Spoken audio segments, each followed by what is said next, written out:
everybody, to the end of the year spectacular. The end of the year in what? Why, the end of the year 2025 in ABA. We're joined by an all-star cast tonight. We've got B. Arthur and who else? All the other Golden Girls.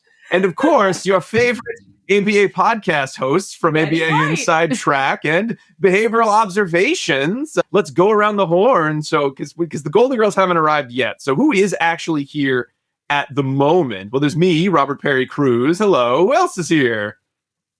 It's me, Diana Perry Cruz. Hi. It's me, Jackie McDonald, not Perry Cruz. Oh, one. Hey guys, it's Matt from Behavioral Observations. Woo! All right. Hey, well, Matt. cheers. Well, we are all here doing our year-end extravaganza. Yearly extravaganza, I'm sure. We've done this for I should have counted how many years. I want to say at least 6. At least. Maybe 7, maybe 5. Somewhere around 6. That's super fun. I'm glad we get it. This is a fun thing I look forward to every year. So I'm glad we're keeping it up. Us too. Yes. So we're going to be sort of talking generally about some trends in the field of ABA, some remembrances from the shows from the past year. And then we are going to be celebrating both of us, all 4 of us are celebrating an anniversary at the, in March of the coming year. There's only 3. Well, there's 4 of us. If you count Matt, who's also here, and the Golden Girls makes it 8. Yeah. Okay. So, so I thought we could do a little reminiscing moment, looking back. It's all about looking back on the year that was 2025. So we were going to start off with some hot hitting news, and everyone said nobody wants to talk about that, so we're not going to do that anymore.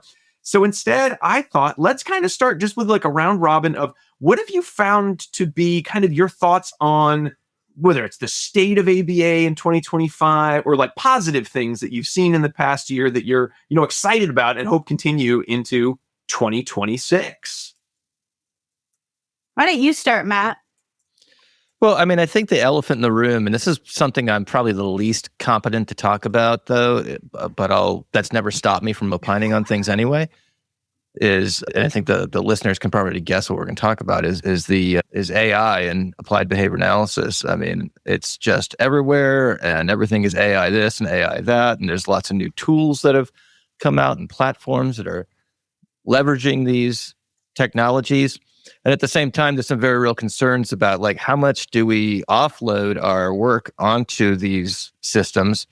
Does that take away the personal touch? Does that take away clinical decision making?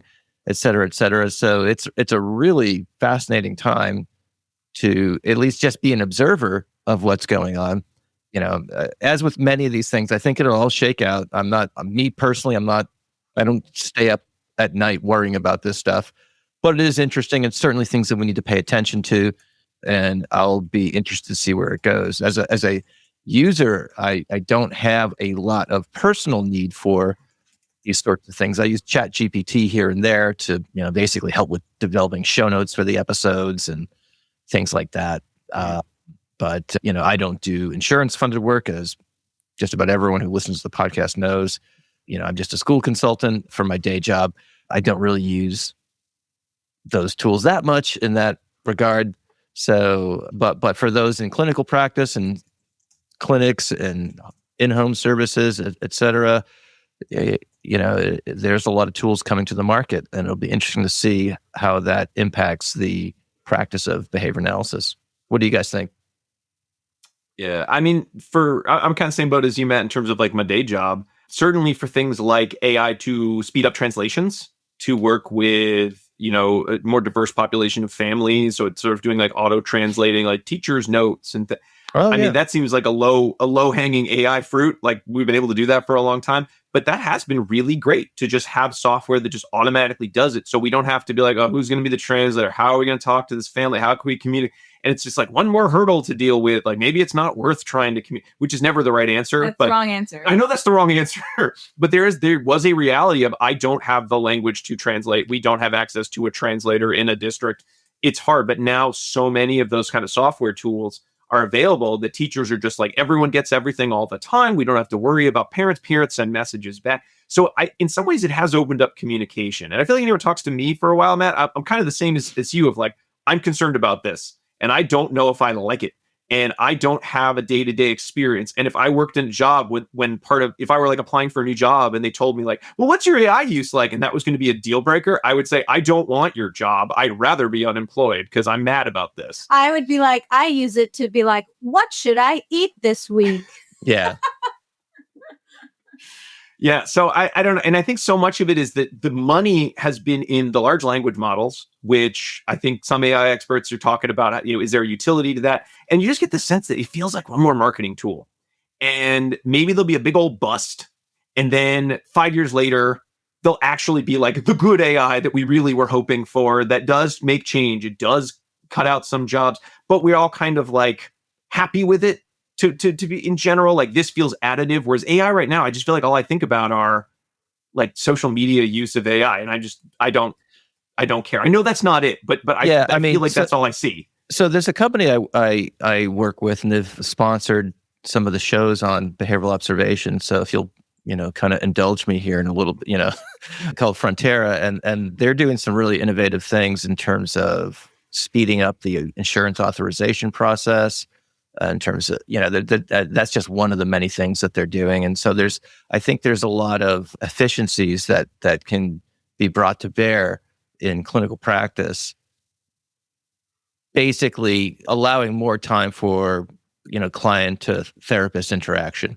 So I think there's some clear positives that, if done the right way in an ethically sound manner, can really help RBTs and BCBAs spend more time with clients and patients than they would, writing reports or, all the other administrative tasks that go along with it. So what's interesting too, I don't know if you guys have had Francesca on, right? Have you seen her Substack about the Aura series? No. Oh man. Okay. We got to put this in the show notes. So, okay. So for the listeners who aren't familiar, Dr. Francesca Degli Espinosa, she is like one of the smartest behavior analysts I've ever met. Every time I talk to her, I just feel like I haven't studied enough. And anyway, she's great. She's super cool. And the last episode, she came on my show. She did one recently, and we talked a lot about some of her concerns about AI. And it was like the one thing. It's like, oh my gosh, I slightly disagree with this person. I have like immense respect for. Oh my God, am I allowed to do that? It's like you're growing as a person, that you can hear someone that you're like, I know what you're saying is smart, and I don't know if I'm 100% on. No. It was actually, and I'll send you guys the link to the episode for the show notes too, if people want to check it out if they haven't heard it. But no, it was just an interest. She's, so if you haven't checked out that episode, she has a Substack newsletter that's fantastic called What I Learned from Darwin, and she has a special series called the Aura series. And so it's kind of like this not too distant future where everything in ABA is AI driven, and there's these behavior analysts who they go on this trip to a developing country, like a service trip of some sort, and all the technology, all infrastructure goes to hell in a handbasket, and they have to actually work direct. They don't have any of these like fancy tools and things like that. It's about like how they deal with it and stuff. Mm-hmm. It's kind of like it's got like Ready Player One vibes to it. It's really cool. And she is an amazing fiction writer. Like when you read it, it's like I feel like I'm reading a novel. It's awesome. So she's going for a Walden 3 kind of vibe or something. Oh, it's much better written than Walden 2 for sure. What are you talking about? No. Well, let's be honest here. Said Roger. So, okay, that's making me think. Okay, so I know Francesca is awesome, and just hearing about the idea for the story, I'm like, you know what? I bet that exists. I'm sure someone told me about it. But AI to do a video recording of a behavior, like a functional analysis session, so that I don't have to score it later, so that it can just watch my interactions, watch the movement of the student, and sort of track in real time, the approach, the move away, the engagement in, the turning on, the turning off, like something like that feels like, couldn't AI do that? That fees very doable, and that would be very helpful. And but also like video recording and coding of sessions, you can track. I know as behavior analysts, we're not worried as much about the topography of verbal behavior in terms of like mean length of utterance, blah blah blah blah. But it can count those things, and there are opportunities there that I think are that I think can that can be a force multiplier in terms of clinical efficiency, so I'm for the most part pretty bullish on it. I think with some reservations, of course, of people like just you always worry about someone doing everything with AI. I will say one thing, and I know we need to move on here. We got limited time because you guys have like pies to bake and whatnot. But it was last school year for giggles. I had a student I was doing some consultation on, and the school had compiled a stack of incident reports. And what I did is I created like a spreadsheet, of course, all de-individualized, everyone relax, but so I basically put in like, and it wasn't really ABC. I just kind of like wrote like a sentence or two for each event describing it. And like I said, for giggles, I just said, look at this and tell me what the function of is. And it did a fairly competent job. Like I was like, I already had a sense of what was going on. I was just kind of like, I was trying to do some correspondence, see if there was correspondence between, what it would spit out and what my thinking was. It wasn't that bad. It was actually, so and it's probably only going to get better. Mm-hmm. So anyway, students don't do that, by the way. But AI feels like it's at that weird point of like, I was just testing. You have to learn how to do the hard work so that you understand that AI is or is not actually doing it right. Yeah. Do as I say, not as I do. Or I was holding it for a friend, or put it whatever you want to. But like I was just really just testing to see like if there was correspondence between what I was thinking was going on and what the system would spit out, and it was pretty impressive. All right. I know Alan Carcina at Regis has done a lot of cool AI work. I know we had y'all did a talk at Babbitt. He loves it. He loves AI, and I trust it. And just like Francesca, I trust Alan. So if Alan likes it, I know there's something there. But it doesn't mean that you need to like it. Yeah. Well, I don't need to like it, but I know I'm not gonna say nuts to this. I mean, I might anyway, just because that's my attitude towards a lot of things. And you know what? I will. Thanks, Diana. You're welcome. I appreciate the permission. All right, Jackie, Diana, what do you think? A trend this year that you've been noticing in the past year? I can say that our students are amazing. It's true. That is a trend that wasn't always the case. Like, I think that people are finally moving out of COVID fog and COVID fatigue and, like feeling traumatized every day with the world. Mm-hmm. And I know that our last few years of students have been really driven, have been really excited, have been really ready to embrace change and to hear the neurodivergent perspective and to incorporate that into behavior analytic treatment plans and assessments. And so I think that is a trend that I love and I hope continues. Yeah. All right. You heard it here first. Students from previous years, you weren't so hot. It's the new students. I'm saying. I'm saying that COVID was rough. Yes. Right. COVID was rough. More bandwidth for other things. Learning pursuits. Right. And not just trying to survive alone in your bedroom. That sounds fair. Yeah. That sounds fair. Donna, you're kind of in the same boat. Are you seeing kind of the same trend, or do you have a different one that's sort of been sticking out the past year? No, I year? think that is true. But I was going to say, I feel like our field as a whole has just become more confident in terms of being able to pair together compassionate, neurodiversity affirming, culturally responsive approach with the science side of what it is that we do. And like both of those pieces have always been present in our field. And I think that there has been some like pretty significant pendulum swinging over the last, let's say, 10 to 20 years. And everyone is, in my view, kind of coming to say both of these sides are what we are, and we can be proud of both of these components. And we're going to lead moving forward and keeping both of these like fully present in the work that we do. And that to me is exciting. So I think a lot of us have, sort of scrabbled a little bit to make sure that we feel on top and confident in our approach, in our science, and in how we want to move forward in the field. And I think that we're kind of getting there. So to me, that is how I see things currently. Nice.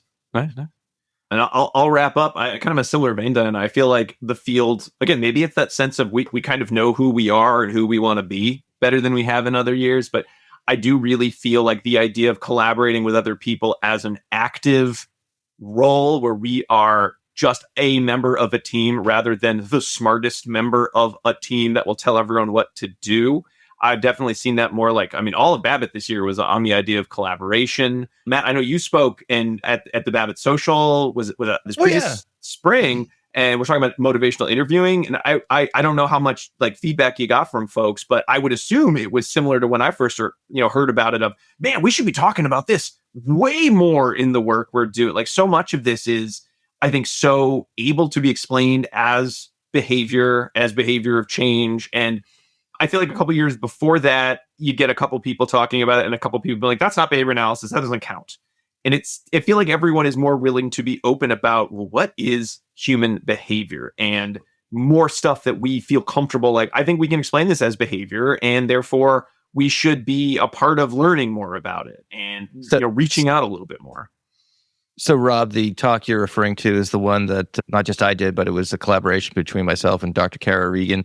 Yes. The source, at least for my part of the talk, was a text from professors of social work. It was not even a behavior analytic text. It's this book called Clinical Interviewing, which if you own a clinic, or if you're someone in clinical leadership and you're in charge of other BCBAs and you want them to really get better at soft skills and things like that, this book called Clinical Interviewing, and I'll send you guys the link so you can have it in your show notes. I'll certainly put it in mine.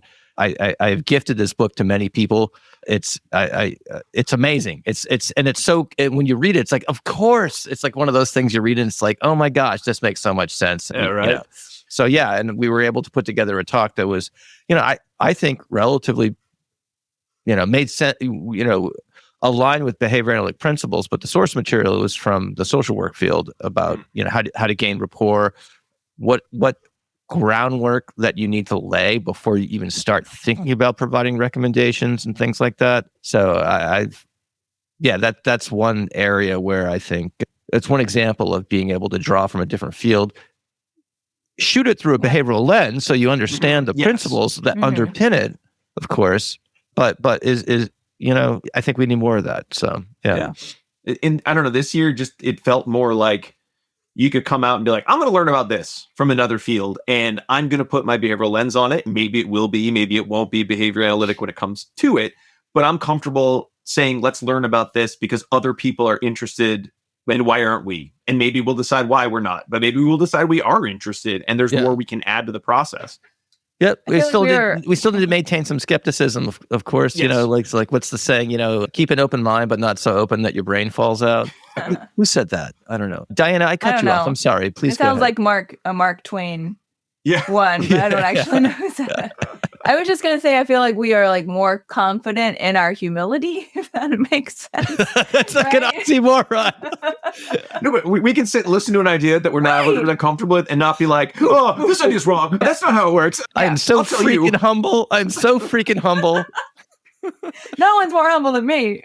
It's our acceptance. Our acceptance hexaflex is it's through the roof these days. Oh, we no. can sit with these feelings. Turns out time's up and we have to go. Oh, God. All right. So trends. So those are some of the trends we've been noticing. Very good. Another thing that we had last year, and let's do it again this year, top 8 episodes of 2025 from the shows. I think last year we did it like a 1-in-1, and let's just do that again. Sound good? Yeah. All right, cool. Okay. Who wants to go first? I want to go first because I love our number 8. Number 8 okay. has Jackie's name in the title. Yeah. So number 8 for this year was Why Jackie Hates DRO. Ooh. I mean, episode 320. It's been a cliffhanger for many years on the podcast. I think after almost 10, people were really curious how it was going to end. So far, unlike Twin Peaks or Lost, people still seem to be listening to the show, even though they found out the answer. So I think that's probably why. It just, it's one of those unanswered questions. I can say that it was hilarious because when I saw people in person, they wanted to defend their use of the DRO all the time. So that's even awesome. like BCBAs, I haven't seen in like 15 years. I ran into a BCBA at Sylvie's school. Sylvie's my daughter. Her school meeting, and I haven't seen this person in, I swear, like 15 to 20 years. And she came up and she's like, I use DROs. And I was like, okay. She was like, but here's the reason why. And I was like, okay. And she's like, but there's a good rationale. I'm like, I still hate them. And I'm still going to stand by what I said if you're all using DROs and nothing else. Jackie, can I ask you a question? Sure. Does this BCBA acquaintance of yours, did they go to a meeting with other BCBAs periodically that use DROs and they say, hey, my name is so-and-so?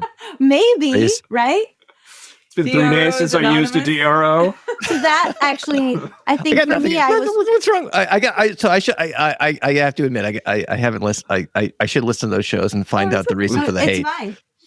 I got to understand the hate. So you got to find out why. Yeah, it's episode 320. Yeah, for anyone who wants to tune in. It's definitely the numbers. It's more complicated than like Jackie just thinks this is stupid, or like Jackie thinks there's better program. There is a lot of research, and it does get into these like moment by moment kind of electromechanical computer measuring systems to really quantify why DRO is not ever the best option, at least according to the research and sort of, kind of the consensus we came from the episode. So it's not as simple as like, it's bad, or there's like always something way better. Like, it's essentially a punishment procedure, right? Like you just, pretty much. Yeah. That is why it's not reinforcement at all. And you're not teaching anything, but listen to the episode, everyone. All right. I'll stop. That was number 8.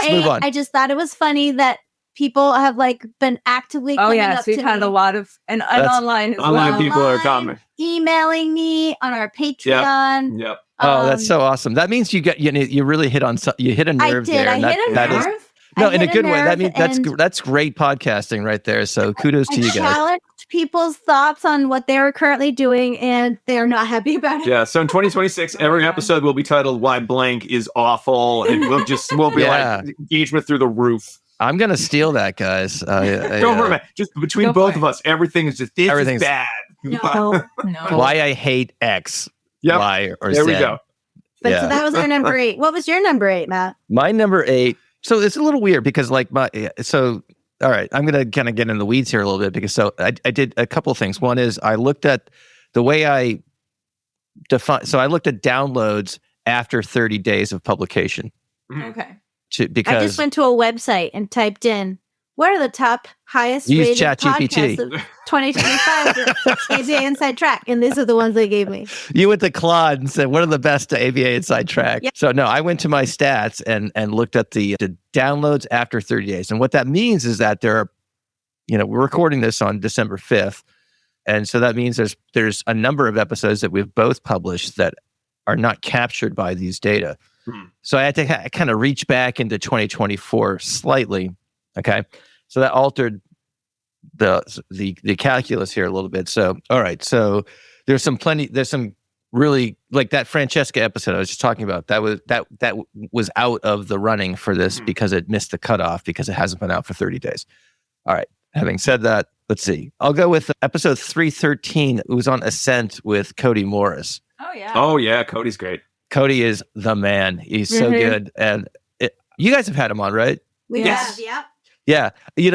It's funny when you do a podcast with someone else who's a podcast host. It's like, it's so easy. It's like cheating, they get the assignment. They know the banter. It's so good. It's so good. And he's so good at explaining things. And what I like about his podcast is that he does a really good job of kind of sticking to almost like a journalist role, being somewhat impartial, but every once in a while kind of, putting his own thoughts into the follow-up question. So it's not just QA. There's a lot of really thoughtful discussion and responses, and he's bringing his own experiences to bear in these conversations. So I think I'm a huge fan of how he conducts an interview. And so we did this, so I get to ask all my but questions about Ascent.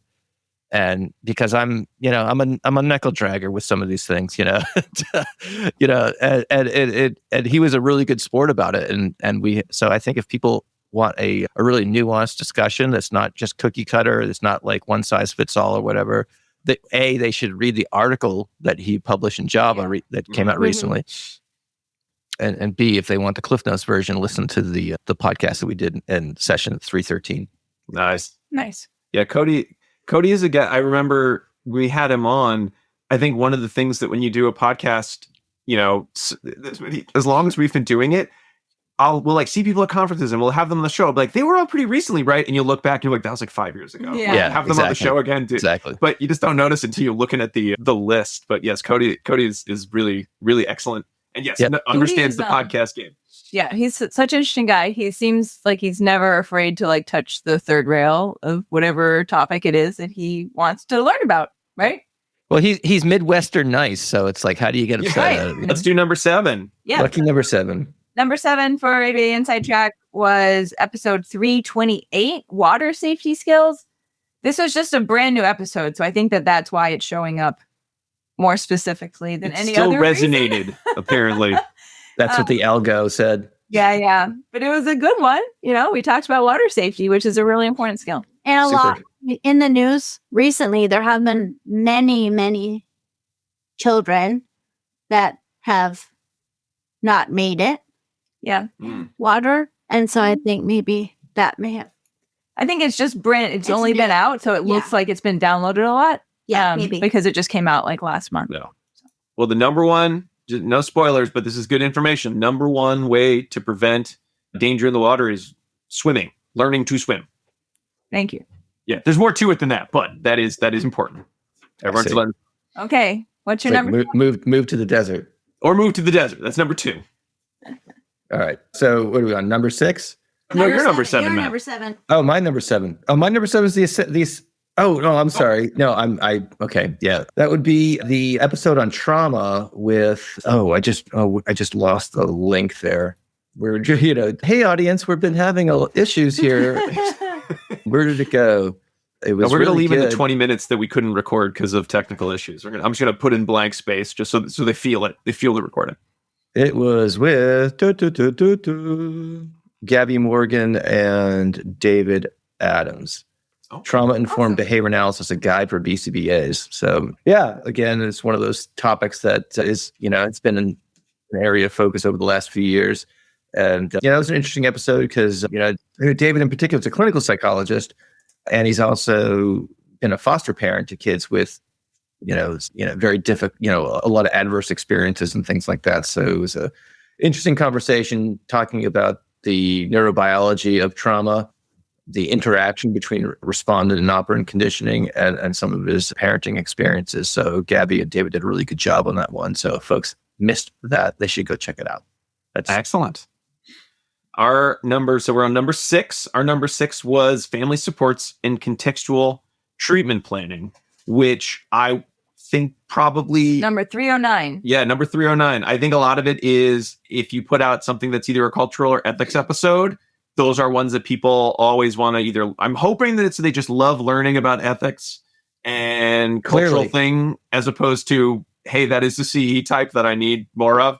This episode was definitely one where we did a lot of that wasn't just us. We were just doing a discussion about supports, family supports. And I do think kind of going with our trends in ABA, I think there's a lot more humility so that we can bring that to our work with families rather than, family, I'm very smart. Let me tell you what you're doing wrong. It's more of a, tell me how you're a great family and what you would like us to help you get better at. Was a lot of the kind of the context of that episode. So, and I was very happy that we were able, I think, whether it's through maturity or just all our knowledge and awesomeness, really able to come at it from a perspective of what do we as BCBAs need to learn about working with families rather than what the families need to learn from working with us. So I hope everyone who listens gets that idea as well.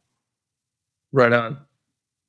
Matt, you're number 6. All right. This one's fun. I'm so happy this one made it into the top 8 This is the one on chronic absenteeism and school refusal. Oh, yeah. Nice. I know you guys did a golden oldie on that with Chris Kearney, if I recall correctly. And I remember that was a solo interview that, Rob, you did with him. A long time ago, yeah. That had to be like year 2, maybe, year 3. I don't know. It was a while ago. It was Chris Kearney was one of the first people to write about functional analysis of school attendance problems, which was school refusal at the time. And he did it back in, I want to say 98 at a talk at Babbitt. So if you look at like some of the oldest references to issues around functional behavior assessment of school refusal, it is a talk at Babbitt, or like some of the oldest ones. Not for school, because it goes back to like the early 1900s when kids were all truants and, they were going off and doing whatever kids did in the early 20th century when they didn't go to school. I don't know, riding the rails maybe. I don't know. Right, yeah, they were, pushing the hoops down the street with a stick. It was more fun than school back then.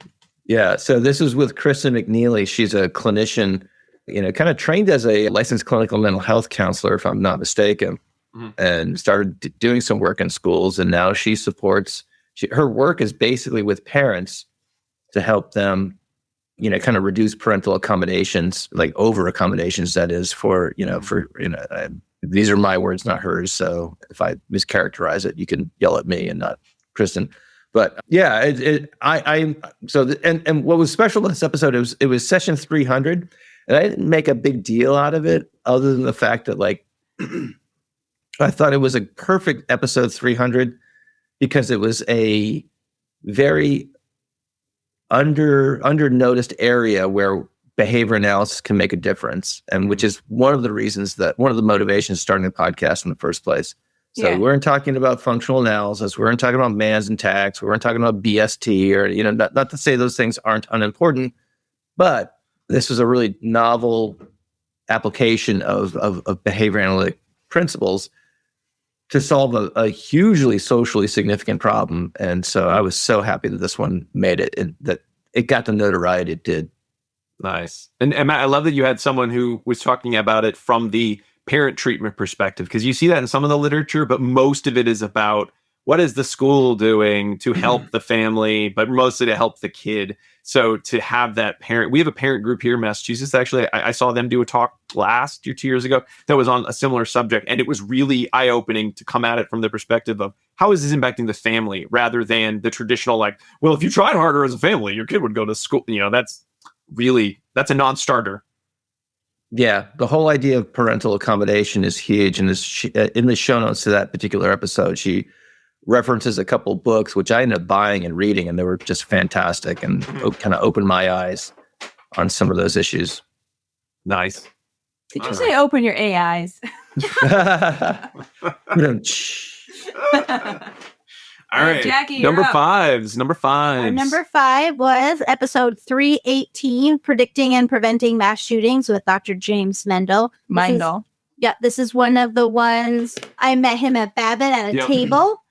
And he was at Babbitt. You on the podcast. Let's go. I found him very fascinating. And I didn't even know that he was talking in 5 minutes. And then he was like, "Oh, gotta go." And I'm like, "Where are you going?" He's like, "Oh, I'm gonna go do my invited address." I'm like, "Oh, cool." He's in the room where the Worcester Railers play hockey. That's the big room. And so that one was really interesting, and I think it's a nice way to look at behavior analysis outside the traditional applications. I was able to bring that episode up at a Thanksgiving conversation I had this year as well. So we have a great thing. The Berry Cruises, we really rock a Thanksgiving conversation. That's for sure. Wow. Okay. How about you, Matt? How do I follow that? All right. So mine is episode 299, Understanding Repetitive Behavior, with someone near and dear to all four of us, Dr. Bill Hurd. Oh, yeah. Awesome. Yeah. Gotta love Bill, right? Gotta love Bill. Bill. Yeah. Bill's the man. We all know and love. And if you haven't listened to the episode, just go listen to it. I don't want to belabor the point, because what Bill says is super informative, and the most fun part about talking with him is trying to figure out if he's joking or not. Yeah. His wit is so dry. It's so dry, and it's like, is this a joke? or so is this true. like, is this mild criticism? Yep. Or is it just conversation? I don't know. So it's exciting. It's a combination. Yeah. It's exciting when you talk to him because you never know. You're just always on your toes. No. Yeah. All kidding aside, he's a super cool guy. Great. There's a lot of great stories in there. We talk about why he's proud to be a behavior analyst and why you should too. That's towards the end of the podcast. We also talk about anxiety with kids with autism or individuals with autism, I should say. So there's a little grab bag, a little something there for lots of folks. So go check it out. Beautiful. Very good. All right. Number 4. Yes, number 4 for us is our episode 300. And so have 300 episodes of a podcast. This one was back towards the beginning of the year, and we did it live and in person, which was kind of fun on the Regis campus. And the topic was my selection, and one that has proven to be very prescient. It was vaccines do not cause autism. Asterisks. There's no asterisks. There was. If you check the CDC website, I think you'll notice there is an asterisk. Okay. We talked. Yeah, so we review all of the existing, comprehensive, large study, longitudinal research that demonstrates that vaccines do not cause autism, and you can check it out. But they really do. I'm just kidding, folks. They don't. That's what the asterisk is for, right? Not we funny, got to right? trust our government. I kid. Yeah. So it was really fun. Shots, we got people. to do it. Like we had alumni, like Regis alums come. We had podcast listeners come. We had old friends come. We had past guests on the show come. We had snacks. With It was snacks. really fun. with pizza. And pizza. Yeah, it was a really fun time. And Thanks everyone who came out. And the best part of any live recording is I'm just spending the whole recording going, I bet our recording stuff fails and we don't get this recording captured and I'll be sad. But luckily we didn't. But that's always my fear. It's always It my all fear. worked out. So yeah. All right, Matt, All you're right. number 4. All right. I missed one, actually. I'm out of order here, but I'll try to get myself back on track. So I did an episode with Kyle Miguel on bidirectional naming. Oh, yeah. Which is great fun. It's a topic that it's one of those things. It's like you read it.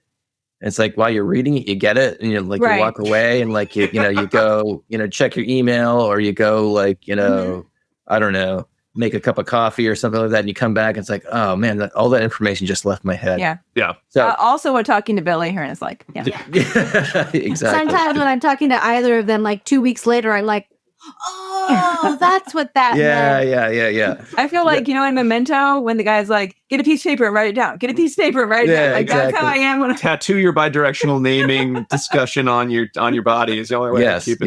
Yes. Yeah. Naming is labeling with understanding. Something like that. It's like those little things like that, like kind of deep stuff, And it's funny because like we went over was it the 2016 or 2018 paper that he wrote on that, when he kind of introduced the concept. And I've had the opportunity to meet and spend some time with him. And so every time I read his stuff, I'm reading it in his voice. Oh yeah. Yeah. It's like uncanny. So anyway, super cool guy, very fun episode. He makes the stuff kind of approachable, at least from my perspective. So. Yeah. Oh yeah. And he's going to be speaking at the Rural Behavior Conference, which is coming up in lovely. March, at the end of March of 2026. Okay. Kai was very rock and roll in his own way. Can't say it any better. Matt, you're out of order, or do you need to do another one to catch up with numbers? No, or? you guys go. Okay. You guys can go ahead. I'll figure it out.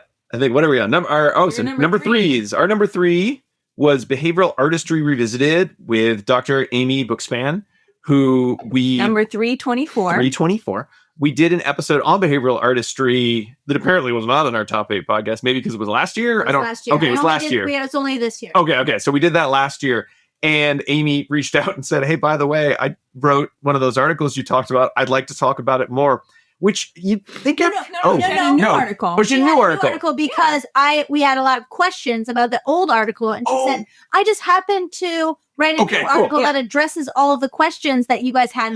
Good. I was remembering it wrong. I was remembering it as like, oh no, we feel bad. We should have asked you to come on the show when you wrote it. No. She had the answers to. There was the new one. Okay, great. But anyway, it's a topic that I feel like kind of to the trend I talked about.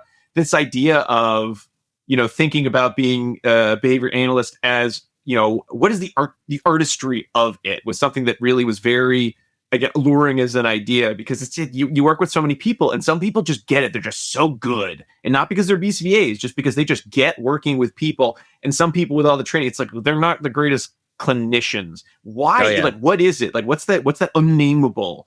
And then going back to some of Fox's writing, and then having Amy as someone who's working on this, like actively working on how to teach these skills, but also not making it such it's just one more behavior analytic skill that we can teach through behavior skills training, and which you can to some extent. But we sort of talked about the limitations of that, what it means to be a behavioral artist.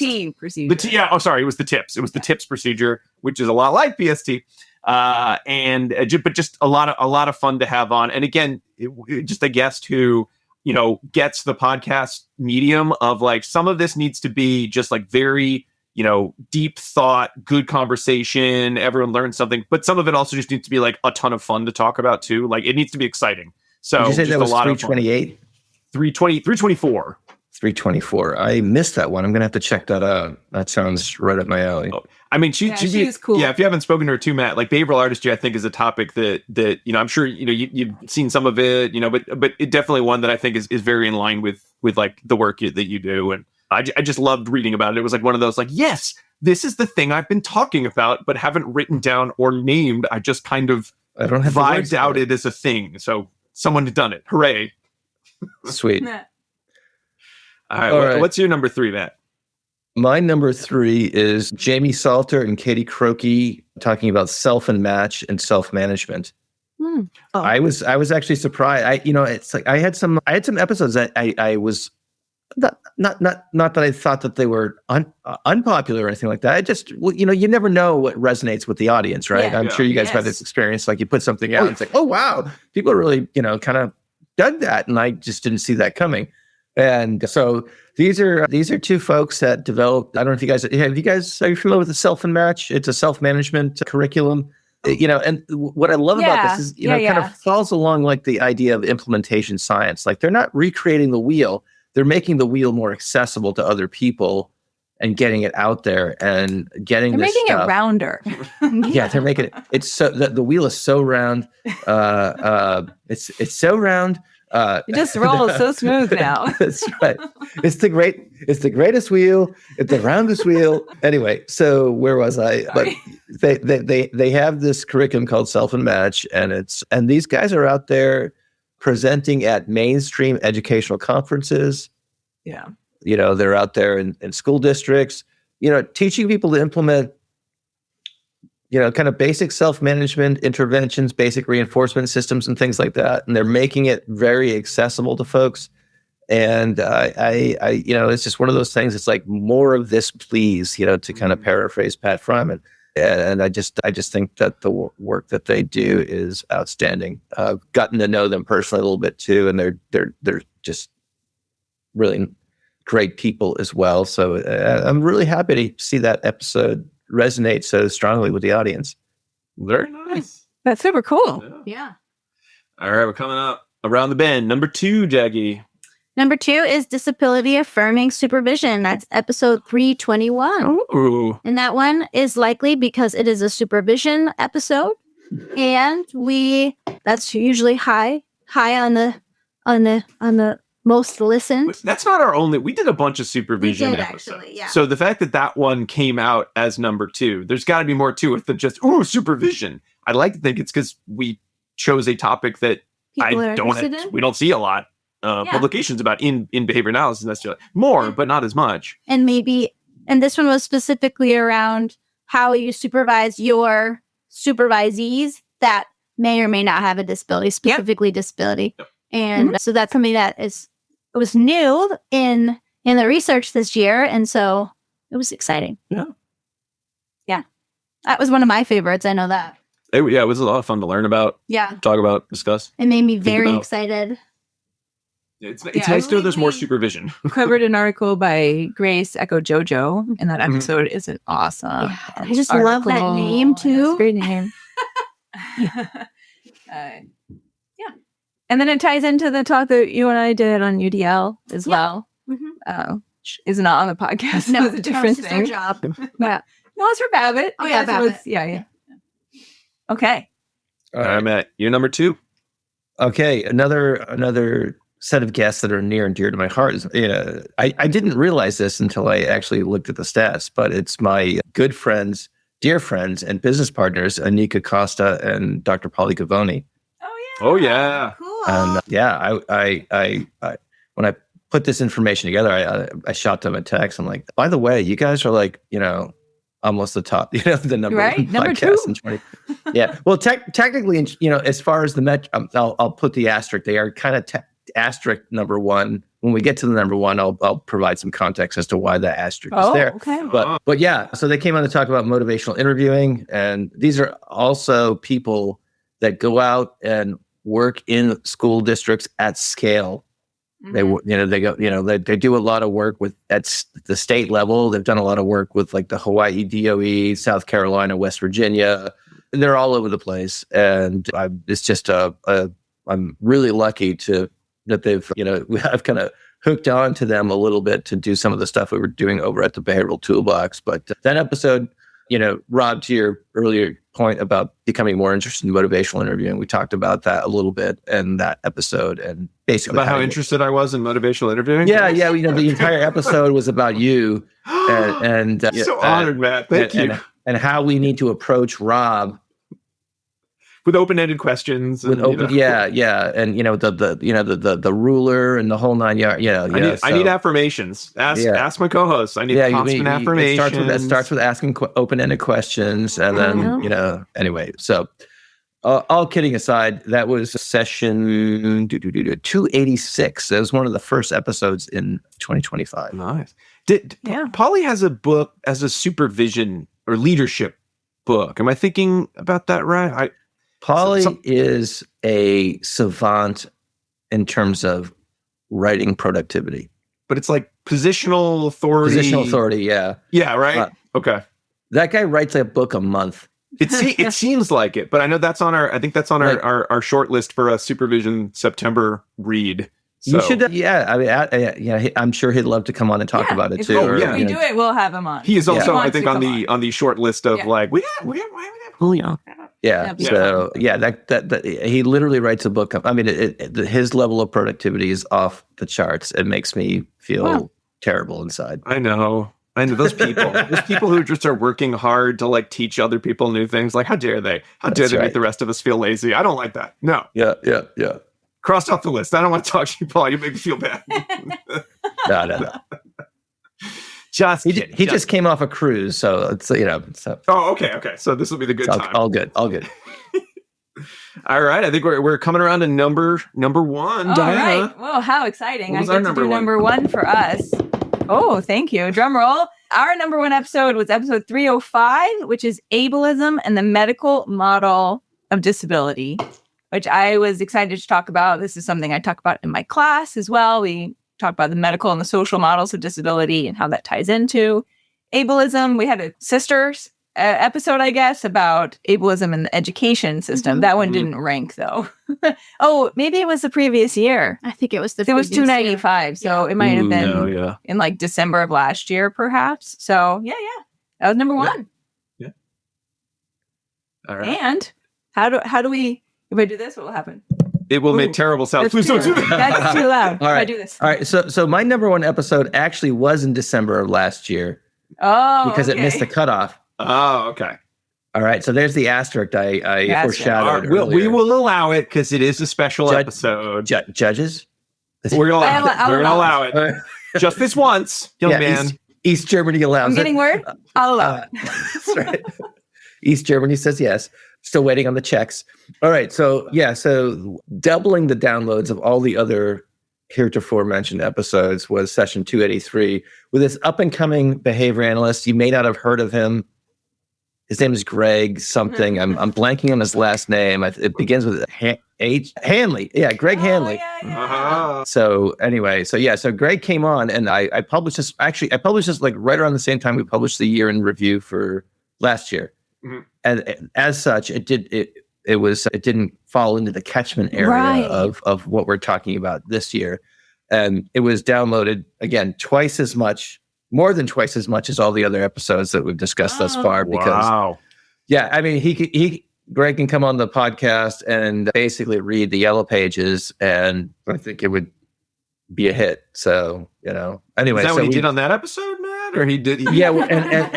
And after that, after he got through Z, we talked about deconstructing what he means about compassionate care and applied behavior analysis. I would. So we'd televisability, stuff like that as well. Yeah. And also, there's, if you haven't caught that episode, there was a lot of hot takes, and when we, I have a team that publishes reels of and clips and whatnot of segments of the podcast online. Mm-hmm. You can find them on my Instagram and LinkedIn and whatnot.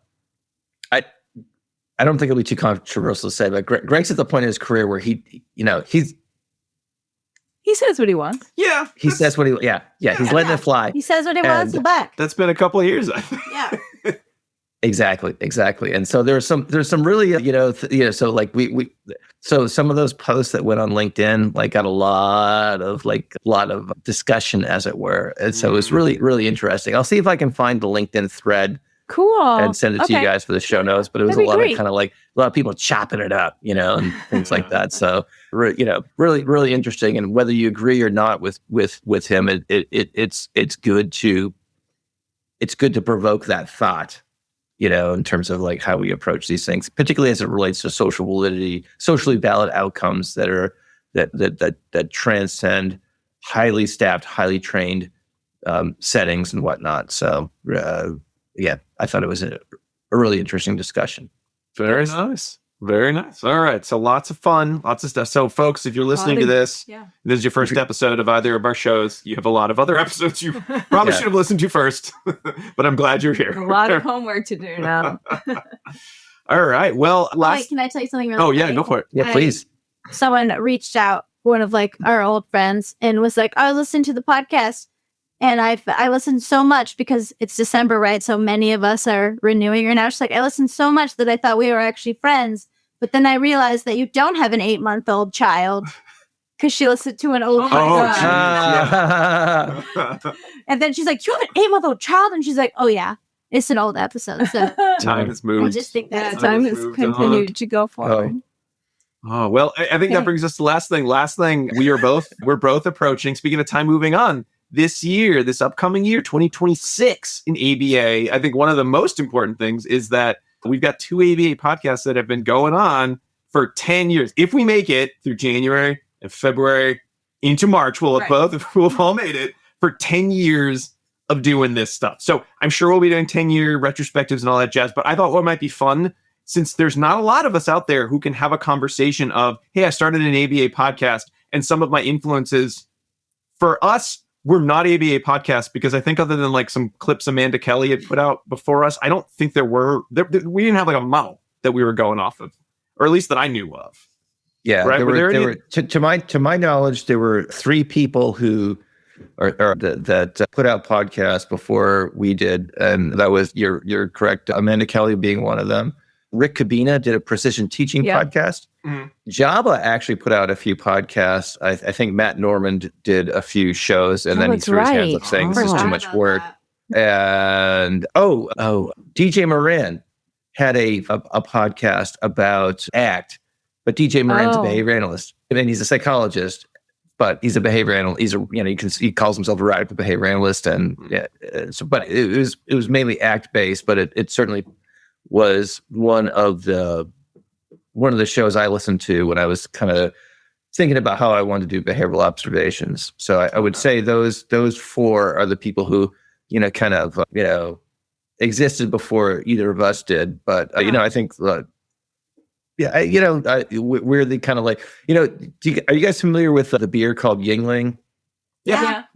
Oh, definitely. Right. So if I understand this, and people from Pennsylvania can yell at me if I get this incorrect. I went to school in Pennsylvania, so I might know. So there used to be a T-shirt. Yingling is the oldest continuously operated brewery in the United States, right? And so there's a little qualifier there. Where there were older breweries than Yingling, certainly, but Yingling is the oldest continuously operating brewery in the United States. So So we're the Yinglings of podcasts. We're the Yinglings, yeah. We don't need to get into which one of us started first. That would be, kind of like, petty or childish. But so it's within a couple of weeks. Yeah, I kid. But it's literally a week, like, which is terrifying. It's like how did we all come up with this idea at the same time? We were not friends. No, we didn't coordinate that. There wasn't a plan of like, in 2026, Matt's gonna be so funny. We just happened. No. There was a hole in the marketplace that right. we, I think we just, there was this thing, this medium that existed that behavior analysis hadn't really fully, for lack of a better word, exploited. It had tried to in fits and starts, but there was nothing like ongoing at the time. And at the same time, the medium was becoming more popular. I remember this, guys. I don't know if you guys had this experience, but like trying to get guests on the show, like saying, "Hey, you know what? Right. I'd like to interview for a podcast." Now, a podcast is like a radio show, right? And it's on the internet. So like I'd have to go through this like explanation. I kid you not.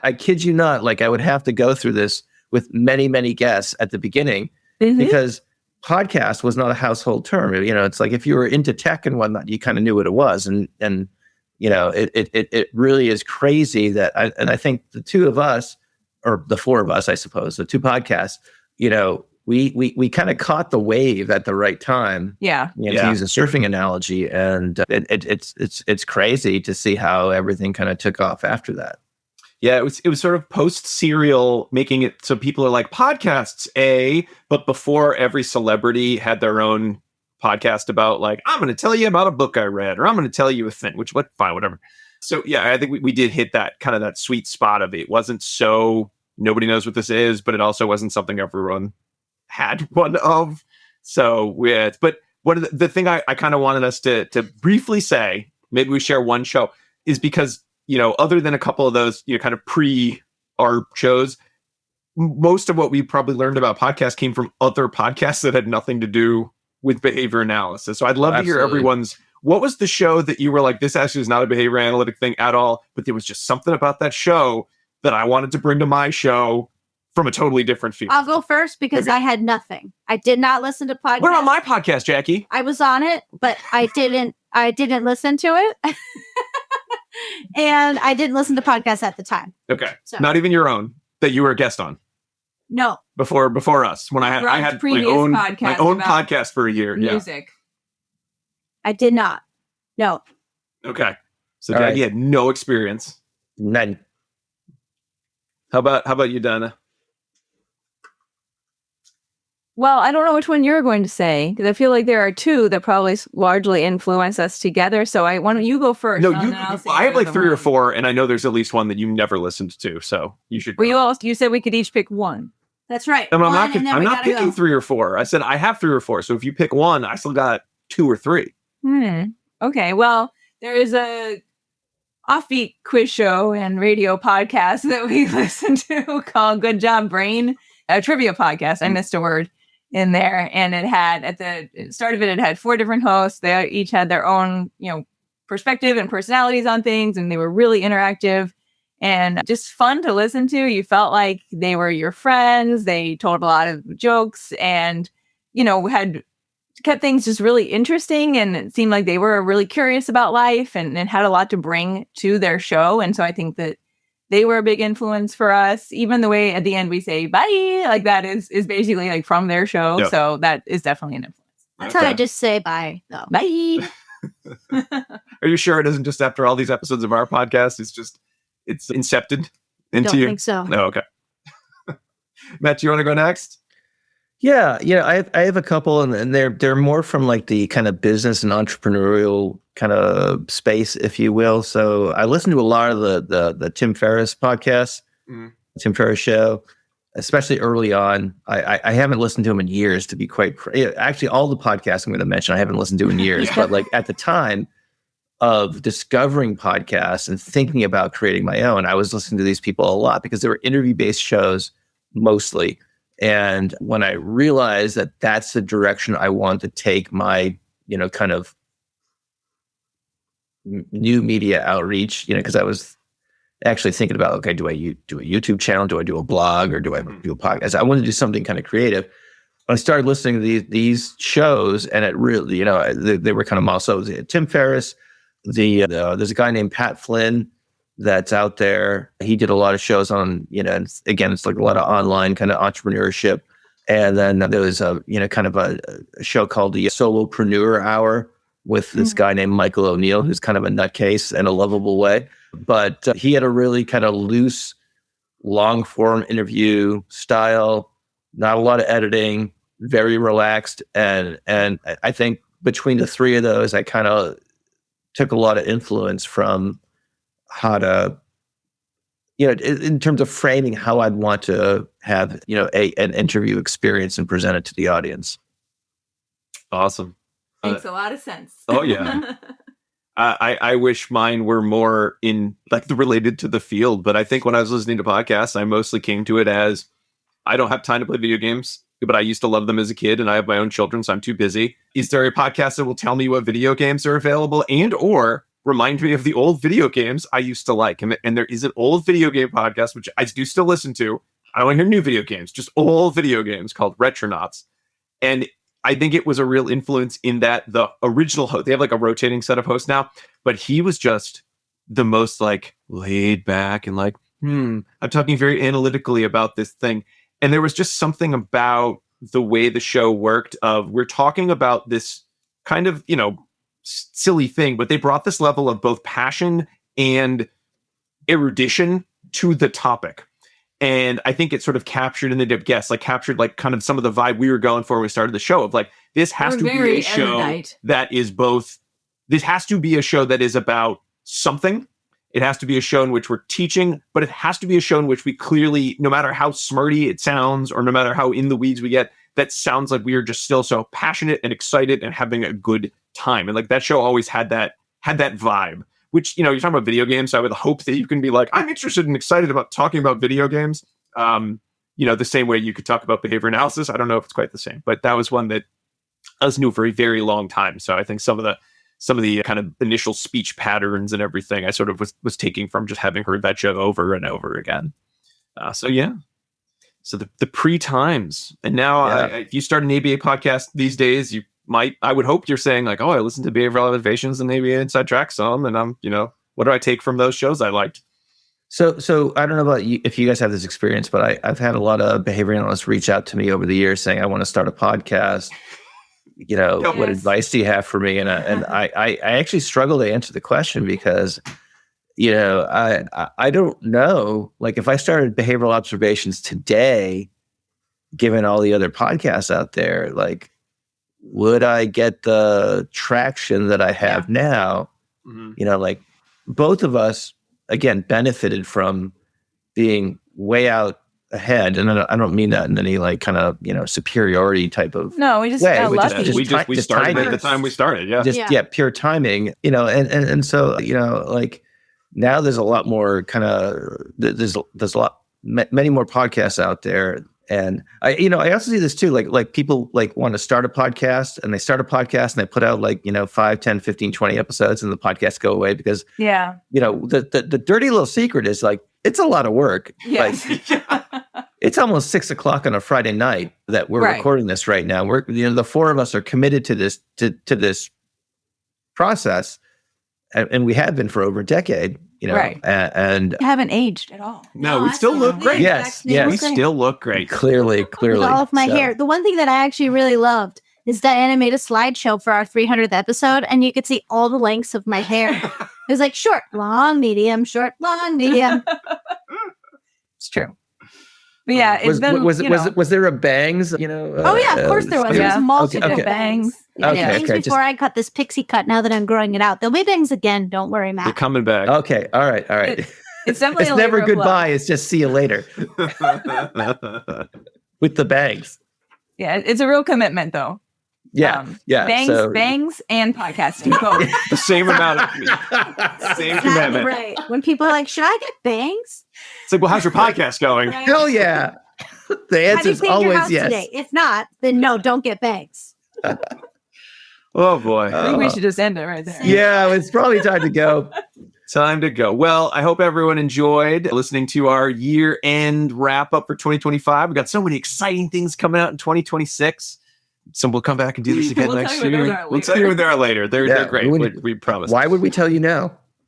Yeah, keep them on the edge of their seats. We kept that DRO secret for years. As long as they were still listening. DROs are totally fine. We jumped the shark in 2025. I don't know what we got left. So, all right. Well, everyone, for all of us here at the ABA Inside Track and Behavioral Observation Studios, wishing you a happy new year, or whenever you're listening to this, happy day, I guess. Yeah.